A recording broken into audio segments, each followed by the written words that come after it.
37. My girlfriend sucked 37 dicks in a row. 37 is the code by which we recognize each other as View Askew fans. The moment punctuates the first act of Clerks, and it really is the moment that sets the tone, or the denouement, rather, of the tone setting of Clerks, of what View Askew is. It's a clever, dirty sex joke. Where the number comes in, who makes a number funny. I just really think this is the best line. It is the quintessential line. 37 is on all of Kevin Smith's clothing for this point. 37 is referenced in all of his movies. It is the quintessential View Askew line. 37. Time. All right. Now we're going to go to JPO. Since he went last time, I'll let him start this one going second. So JPO, 60 seconds when you begin speaking. I just had to go with the very simple, but I think very classic, a line that even grandma can enjoy, and that is "no ticket." The first time you hear Silent Bob speak in Dogma here. Again, I just kind of go for something very short and very quick here. I'm not really sure how much more I can go on here. I think everyone has good picks, but again, I just think mine is. I think you chuckle at it every time here. The way he delivers it, it kind of comes out of left field here. If you're not a fan too of the franchise and you're kind of waiting for him to say something that's his first thing, that it was ad-libbed. It was something that kind of instantly came to mind, and I will concede my time. All right.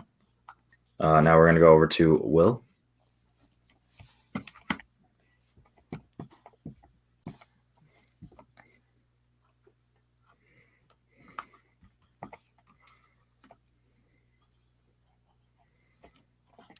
So the line I went with was also from Clerks, but it was Randall saying, I'm a firm believer of a ruling class, especially since I rule.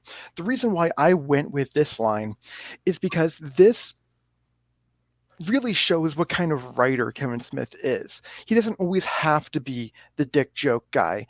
He can give us just great wordplay, which he does really in all of his films, but this film really exonerates it.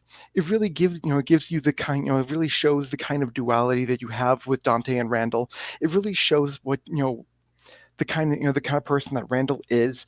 And it really, films, a line like that really drives home the kind of point that Clerks, the kind of duality you will see in Clerks itself. So it's really less of a line than it is a philosophy, and that's why I really think that this exonerates the film. Okay. And then last one was for the openings. We're going to go over to Joe.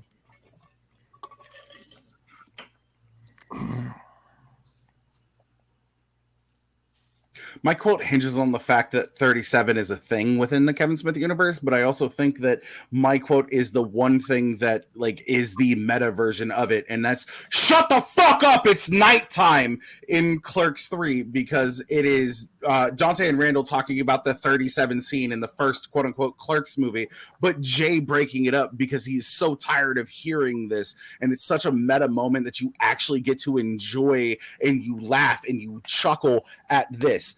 The ruling class scene, nobody laughs at that. Honestly, Schuler Bob is a funnier fucking quote than "no ticket." And honestly, Tato said that denouement was the fucking 37 scene in Clerks. The denouement is the ending piece of a play or of a fucking screen of a screenplay. That's just factually wrong, and it's honestly not that funny. There are more funny scenes that happen in that movie. Honestly, Dental School, Happy Scrappy Hero, Pup, the fucking montage that happens with "what do you mean I gotta drink this coffee hot?" or funnier fucking quotes from Clerks. But I've chosen the funniest scene. I've chosen the funniest quote, not only because it is as... All right, now we're going to go into the opening, and just a reminder for everyone. Actually, I kind of like that one, so I'll flip you guys over when it's your turn. That'll be your mic. So I like that now. Though I'm actually getting used to this one. So we are going to start with Tato when you begin speaking. Alrighty, Jay, you clearly misheard me on the denouement part. I said it is the denouement of the opening act of Clerks. It is like it is the denouement of understanding what Kevin Smith, what View Askew humor is. JPO, you misunderstood the assignment. We're not looking for an Indiana Jones quote here. Doop. Jay, shut the fuck up. It's nighttime is just a throwaway line, kind of. I dig your explanation. It's supposed to be JP. I'm sorry. That's on me. That's on me. You get confused all the time. 37 dicks, it's the obvious choice for someone to go with. There's no way someone wasn't going to go with here, but it's funny because it's a lot of dick sucking. It's very on the nose. It's there for a reason here. Firm believer, yeah, cool, cute, not forgettable, but just fine. And yeah, Jay's what?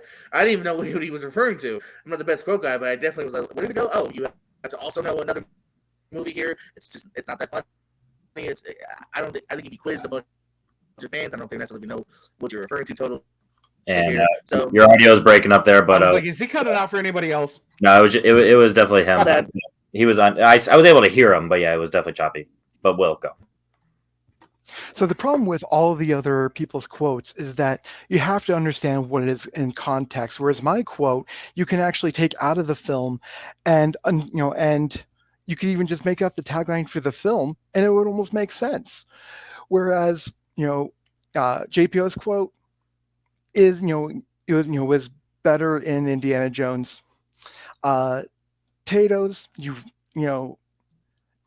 it's a good quote, but it's overused. Jay's, you actually have to see the scene to actually understand that's funny. Damn, Jay. The 37 dicks thing is fine, but I think that if you think 37 dicks are a lot, just wait and see. Mister is a funnier line than 37 dicks. No Ticket, again, Indiana Jones. It's whatever. Schuler Bob is way funnier. Nobody remembers the ruling class quote.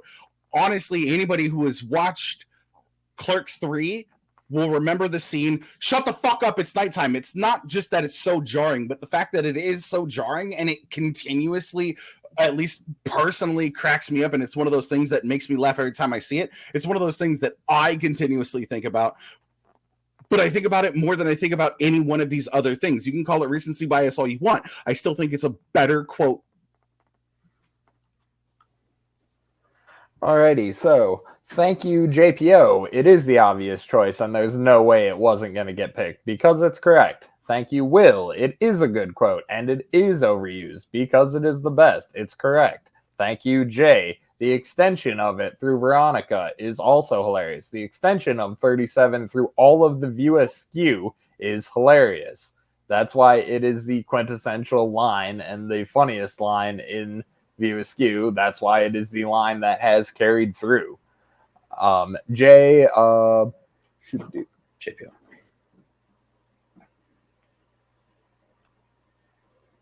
Hi, I'm JPO. 37 dicks again. It's funny just because it's on the nose. It's 37 dicks. It's very easy humor and it's typical of Kevin Smith. Not in a bad way, but it's just we've heard it here. Everyone keeps knocking the Indiana Jones thing. Guess what? 9-year-old me saw Dogma first, and it's still funny because it's all about the timing. And then when later on you see Indiana Jones, it just gives you a second level of appreciating the joke and loving it now on a different degree here. So it absolutely works on both levels here, the way it's timed and everything. Again, I just feel like both. So framing is absolutely everything, and No Ticket is absolutely framed better in Indiana Jones when you actually see a reaction, whereas in Dogma there is no reaction, and therefore it just kind of falls flat. Whereas the ruling class line is such a perfect line because not only does it exonerate, not only does it exemplify what kind of character Randall is, but it really really shows the kind of duality that you actually see in Clerks. So it's actually more of a clever line than everyone's giving it credit for. 37 dicks is just a dick joke. There's better lines in Clerks. Jay. You're right. There are better lines than Clerks, and I gave you that one. 37 dicks. If you think that's a lot, just wait and see, Mister. JPO can say that he saw Dogma first. That doesn't matter. It's a borrowed line, and it doesn't make it any funnier. The ruling class. What succeeds that line? What goes beyond that line? What I have offered you here is by far probably one of the funniest quotes in a View Askew movie, because it is the most jarring. It is a meta joke, but it works well within the context of both the film and everything else. Yeah, Tato said, "Oh, Kevin Smith wears 37 only once." This is Kevin Smith's. I was gonna get Jay. You laugh way more at "What's a Butt Thief" from Clerks 3, so I don't know how that wasn't your pick. In all the times we've watched Clerks 3 together, you have never once even called attention to the shut the door line, and it's not that funny. Shut the fuck up! It's nighttime, not God damn it, Tato! That's illegal, Judge. Anyway, yes, Jay is obviously so riled because he knows that I have this point here. 37 in a row is View Askew. It just, and it's a hilarious line. Like the first. Wait, quick question: How many times did we go? This is the last one. This is our 2 minutes, right? No, this is the last. You all get 3 rounds of the open debate like last time, and then you're. Oh, we do? Okay, I don't remember it being 3. We got that already. Yeah, I'm just lost on the count. Jay's line isn't funny on paper and is barely funny in context. Pass. Will's line is kind of cute, and again, pass. It's just it's a character building kind of throwaway context line of showing you who Randall is, but it's not the funniest thing in that movie, nor of all his View Askew movies here. Tato's again, yeah, it's funny to joke with your friends. Why? Because we love dick jokes, and but like at the end of the day here, it's not the most clever here. Anyone here could have written that here. Just because we love saying the word dick doesn't mean it's the funniest line.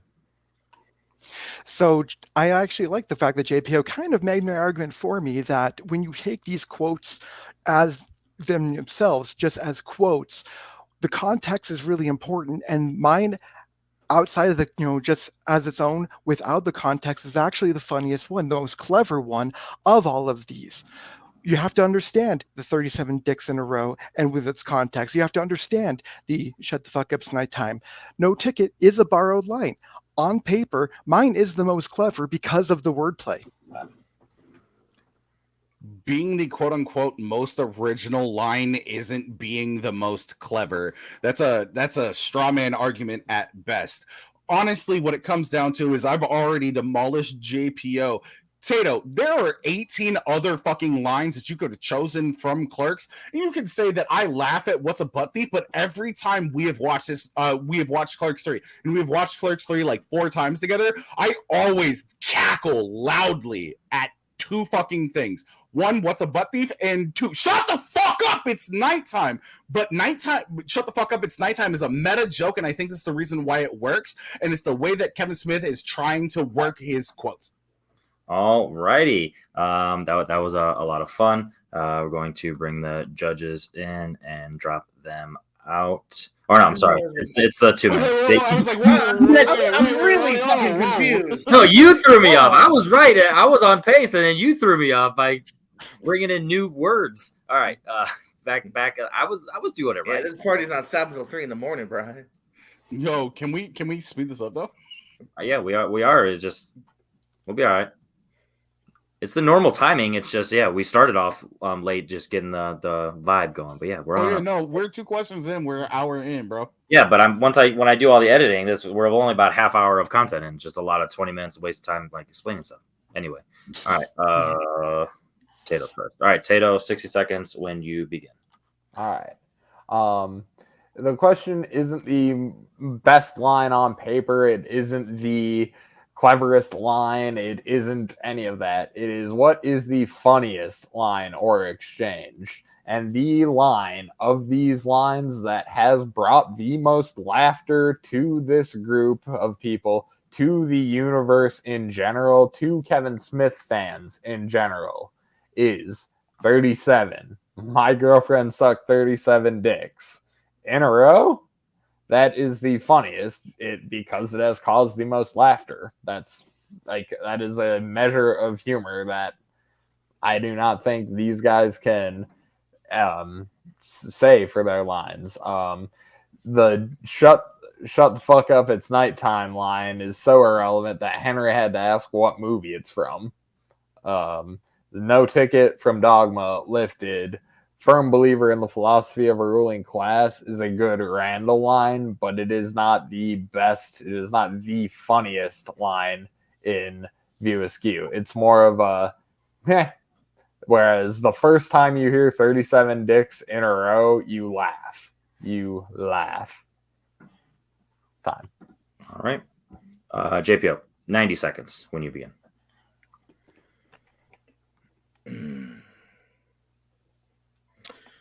The Randall line it's a cool one to kind of show you who he is, but at the same time you move on. It's not a memorable line here, I think, by any meaning here.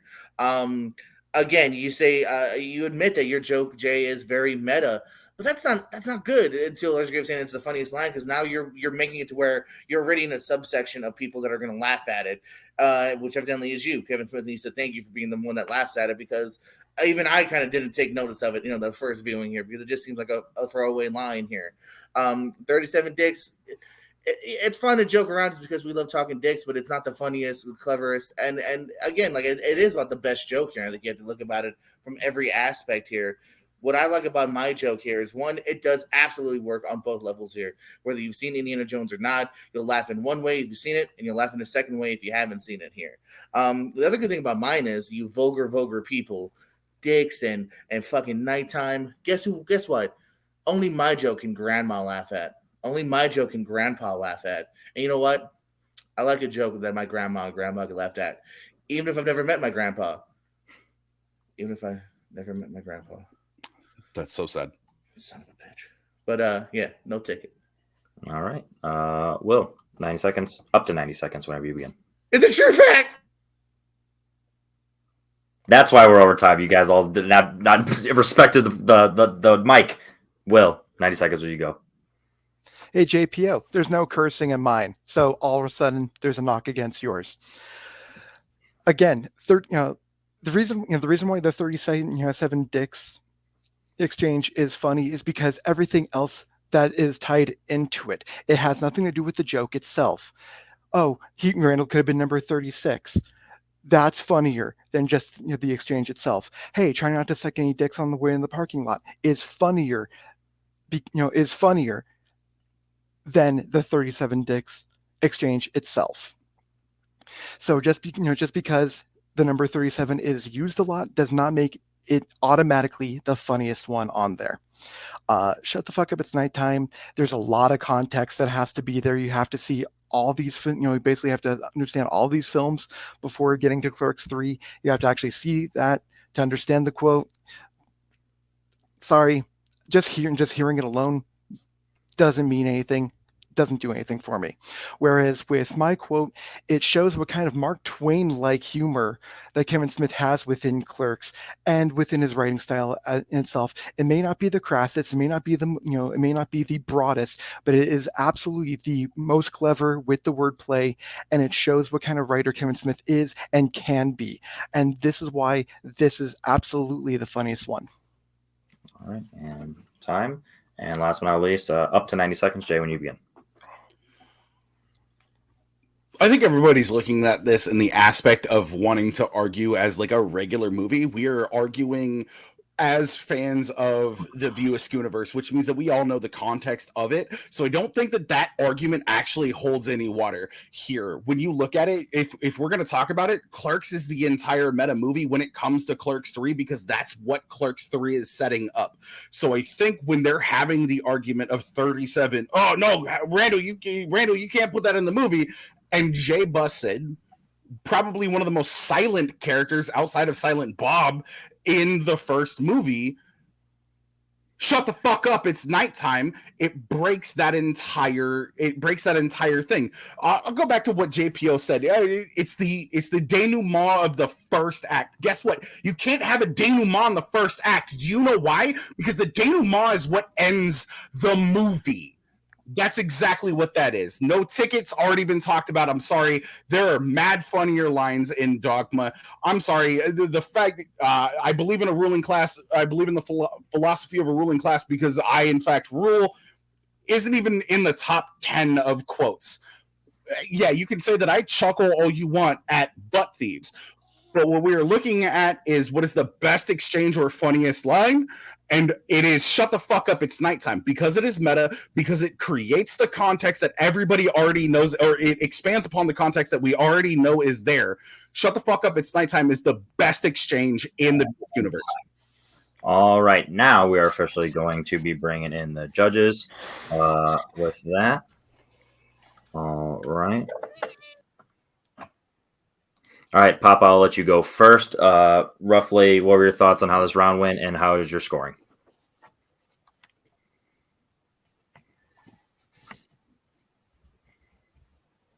There were a lot of words said that I didn't understand.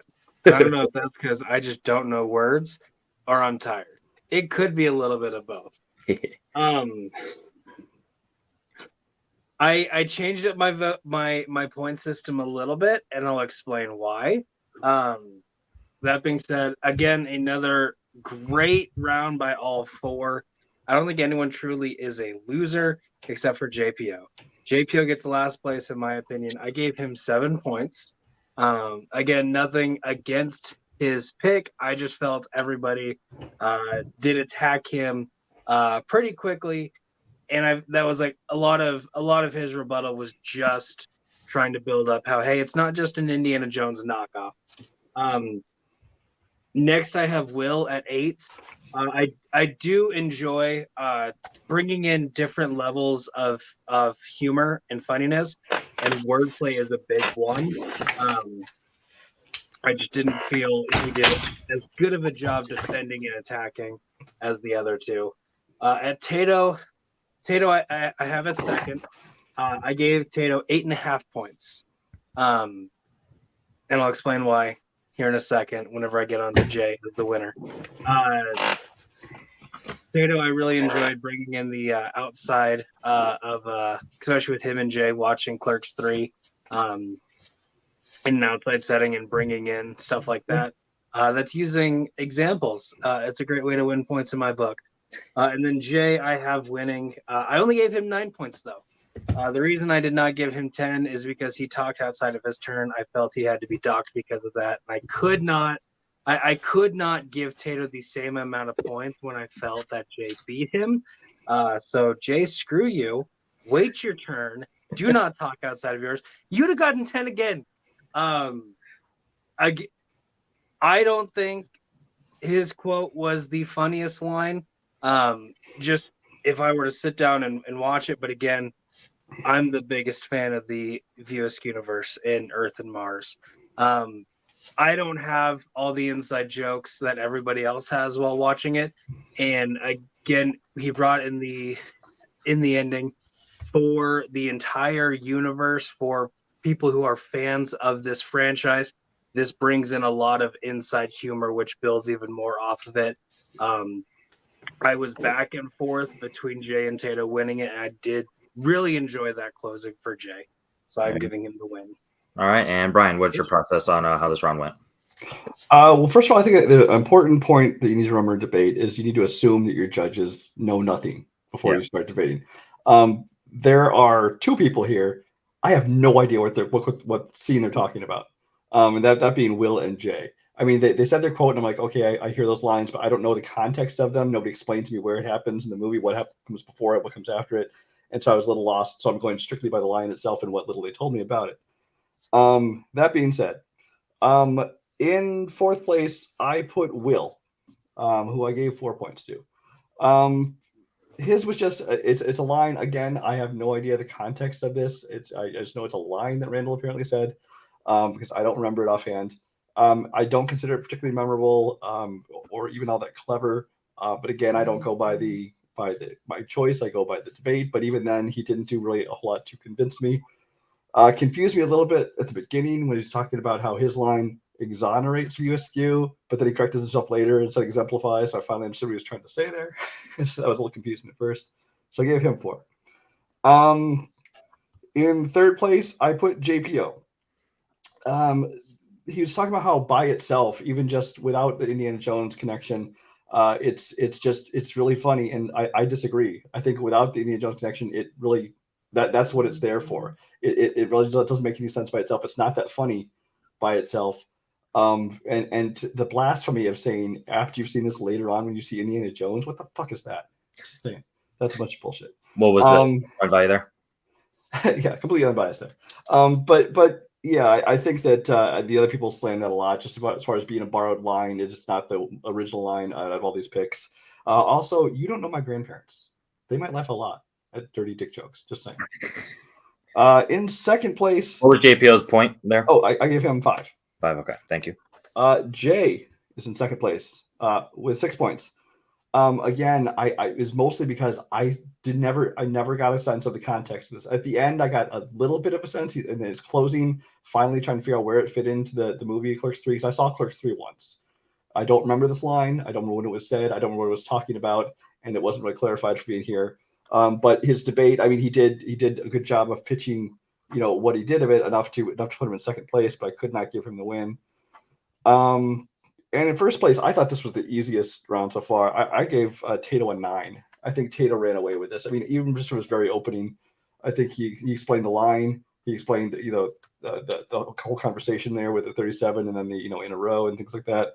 I think the way he pitched it as it's like the shorthand by which, View Askew fans know each other. It's 37. This exemplifies it is View Askew. And so I thought it was an easy win for him. Yeah, so for me, this debate was the exact opposite of the last one. I had JPO and Jay towards the bottom for me. Like what Jay's closing brought him in third place for me because his point of it's not just based on the quote itself from the outside people. It's based on just the knowledge of us being fans and stuff. And now once he hit that, I was like, that was a really good point. So that jumped him on JPO on the last one. But yeah, JPO was at the bottom there for me with 5. Jay was 6. First was a battle between Tato and Will because both those quotes, I for me liking that quote, I understand Will's point of view, so it was able to make a lot of sense to me just as a judge. But at the very and Tato unfortunately did the one thing where he had the right answer and he just didn't do a great job of kind of using that for his benefit, but I do think he did enough to just edge him over Will. So I have Tato at 8 and Will with 7.5. So the overall scores of the 3, JPO is in last with a 5.67. Will is actually in third with a 6.5. Jay has an even 7, and then Tato with an 8.83. So Tato is going to be getting the point for question number 2. So now we're going to jump over to question number 3, which was written by Jay himself.